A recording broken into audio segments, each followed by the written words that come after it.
justice française aujourd'hui, près de 2 mois après l'ouverture du procès en appel de l'affaire du financement libyen.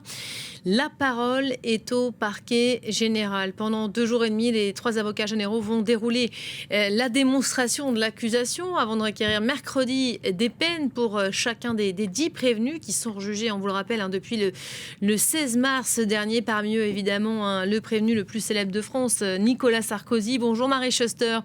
Vous êtes notre envoyé spécial à la Cour. Bonjour, le parquet Elisabeth. Général entame donc cet après-midi 3 jours de réquisition. Avant cette date, on vous retrouvera évidemment à cette occasion. Mercredi, on sera fixé mercredi.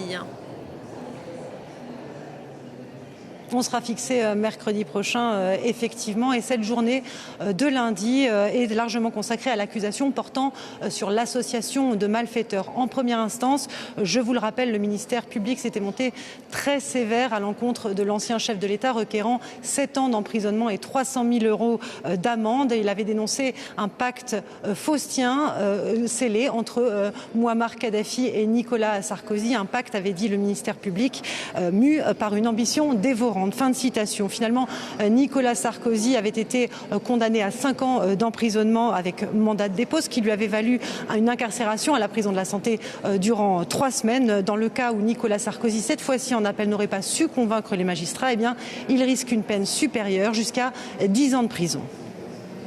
Voilà, Nicolas Sarkozy qui clame toujours son innocence dans ce dossier. Est-ce que ce nouveau procès en appel a pu changer la donne ?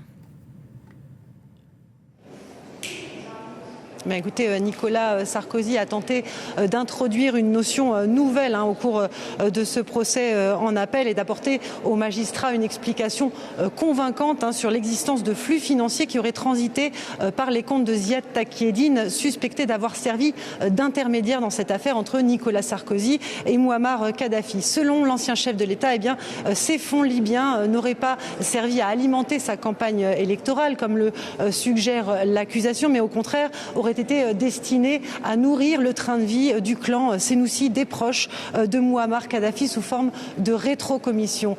Mais voilà, cette théorie de rétrocommission a finalement peu convaincu le président de la Cour d'appel, qui a expliqué que selon lui les calculs n'étaient pas justes. Autre épine dans le pied de Nicolas Sarkozy au cours de ce procès en appel, ce sont ces lettres de Claude Guéant adressées à la Cour d'appel.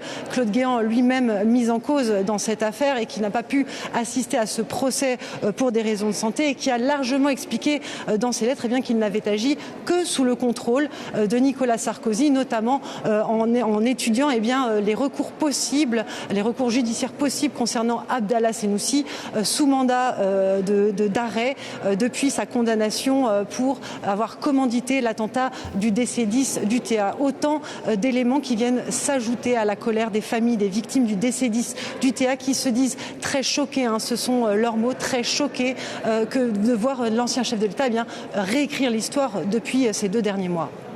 Merci beaucoup Marie Schuster, qu'on aura l'occasion évidemment de retrouver cette semaine pour faire le point, pour être fixé sur ces peines.